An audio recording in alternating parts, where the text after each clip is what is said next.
राधे। आइए आज हम हमारे स्वाध्याय पाठ को आगे बढ़ाते हैं, पूजन करके श्री कृष्ण जी के चरणों में सूर्यकोटि संप्रभा निर्विघ्नं कुरु मे देव सर्वे कार्येषु सर्वदा कृष्णाय वासुदेवाय हरये परमात्मने प्रणतक्लेशनाशाय गोविंदाय नमः। वासुदेवाय नमः। ओम नमो भगवते वासुदेवाय नमः। जय जय श्री। छठवें अध्याय की तरफ आगे बढ़ते हैं। रोज एक अध्याय आपको पढ़कर सुनाएंगे। आपको निवेदन करते हैं कि आप वीडियो को ज़्यादा से ज़्यादा शेयर करें, लाइक करें और सपोर्ट करें और कमेंट करके राधे राधे ज़रूर लिखें और अपने प्रणाम को भागवत जी के चरणों तक ज़रूर पहुंचाएं। आइए छठे अध्याय में प्रवेश करते हैं। सप्ताह पारायण की विधि का वर्णन है छठे अध्याय में। श्री सनकादिक जी बोले, हे नारद जी, अब आप सप्ताह पारायण की विधि का वर्णन सुनिए। सप्ताह पारायण की विधि मनुष्यों के धन पर निर्भर है। इस पारायण में एक विवाह के समान धन व्यय किया जाता है। इसके लिए उत्तम मास भाद्र, आश्विन, कार्तिक, अगहन, आषाढ़ और श्रावण है। इन महीनों में श्रोतागणों को कथा श्रवण करने से मोक्ष की प्राप्ति होती है।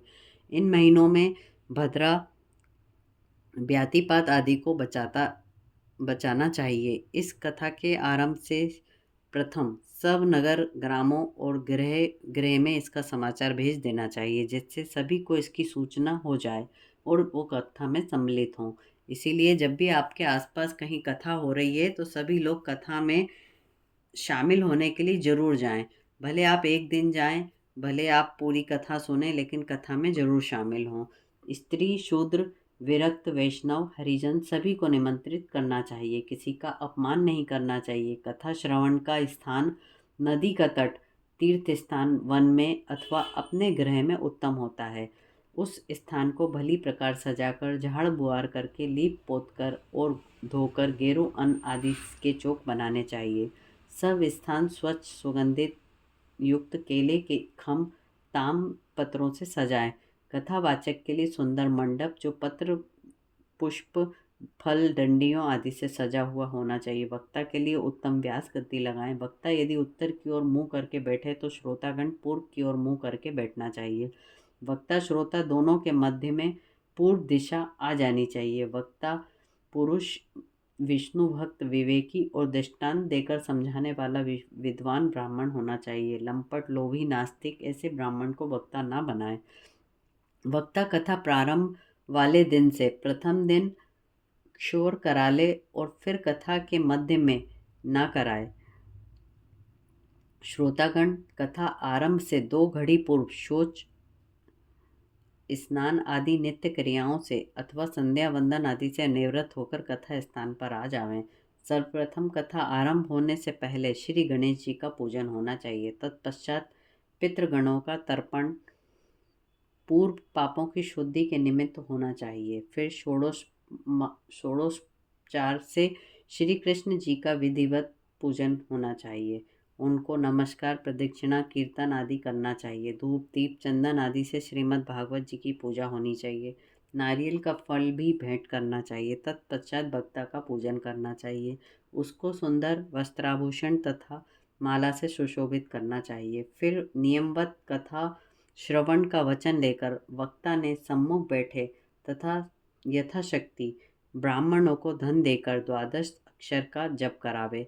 विद्वान वक्ता सूर्योदय से कथा आरंभ करे और 3 पहर तक मध्यम स्वर में भली प्रकार समझा कर कथा कहे। मध्याह्न में 2 घड़ी का कथा का विश्राम रखे। कथा के मध्य में मल मूत्र आदि के लिए न जावे। अल्पाहार करे। एक ही समय सूक्ष्म भोजन करे। यदि निराहार रहे तो अति उत्तम है। फलाहार अथवा घी पीकर भी रह सकता है। घी दूध पीकर।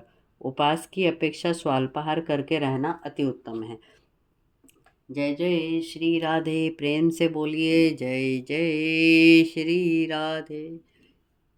सनकादिक बोले, हे नारद जी, जिस पुरुष ने विष्णु मंत्र की दीक्षा नहीं ली है या जो नास्तिक है वह कथा सुनने का अधिकारी नहीं है। श्रोताओं को ब्रह्मचर्य से रहकर भूमि पर शयन करना चाहिए। पत्तल पर भोजन करें। दाल, मधु, तेल, गरिष्ठ अन्न और बासी अन्न, काम, क्रोध, मद, पत्सर लोभ, दम, मोह आदि सबको छोड़ दें। निर्धन, रोगी, भाग्यहीन, पापी, पुत्रहीन तथा सन्यासी इस कथा को अवश्य श्रवण करें।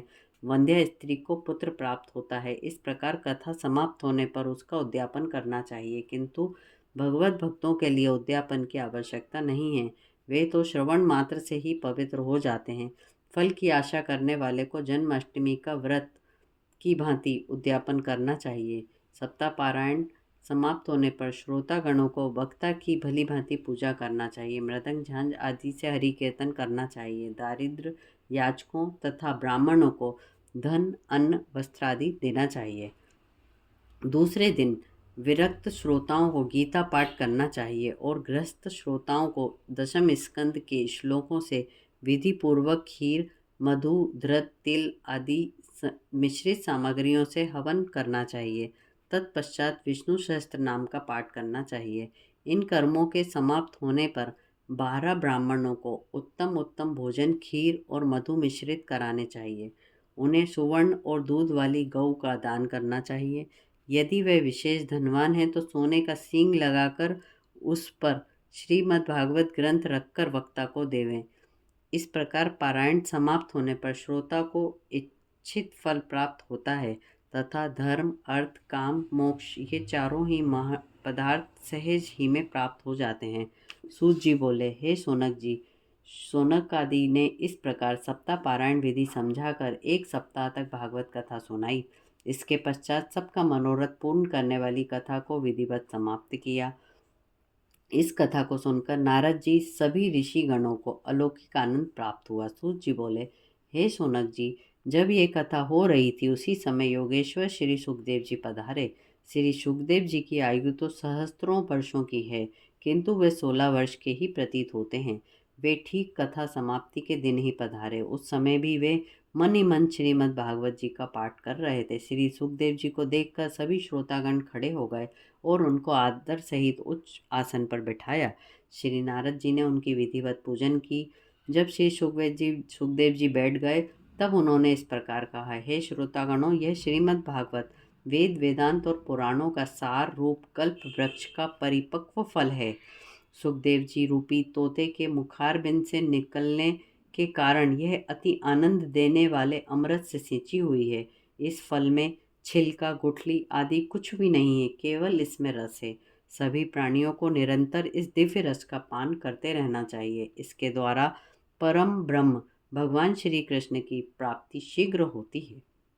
श्री सूत जी बोले, हे सोनक जी, श्री सुखदेव जी इस प्रकार अपना प्रवचन कर ही रहे थे कि सभा मध्य में अपने पार्षद प्रहलाद, बलि, उद्धव, अर्जुन सहित भगवान श्री कृष्ण जी स्वयं प्रकट हो गए।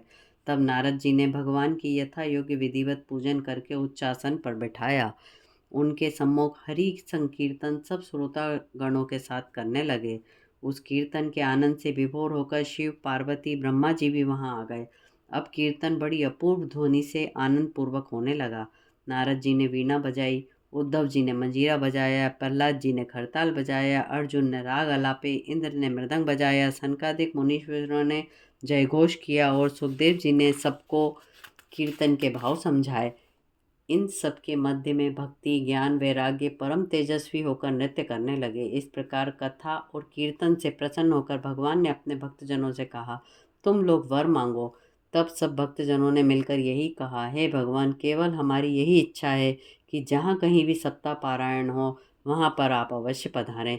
भगवान श्री कृष्णचंद्र तथास्तु कहकर पार्षदों सहित अंतर्ध्यान हो गए। तत्पश्चात सब ऋषिगण अपने अपने स्वधामों को चले गए। श्री सूत जी बोले, भगवान श्री कृष्ण जी के स्वधाम गमन के पश्चात कलयुग में 30 वर्ष व्यतीत होने पर भाद्रपद शुक्ला नवमी को श्री सुखदेव जी ने राजा परीक्षित को यह कथा सुनाई थी।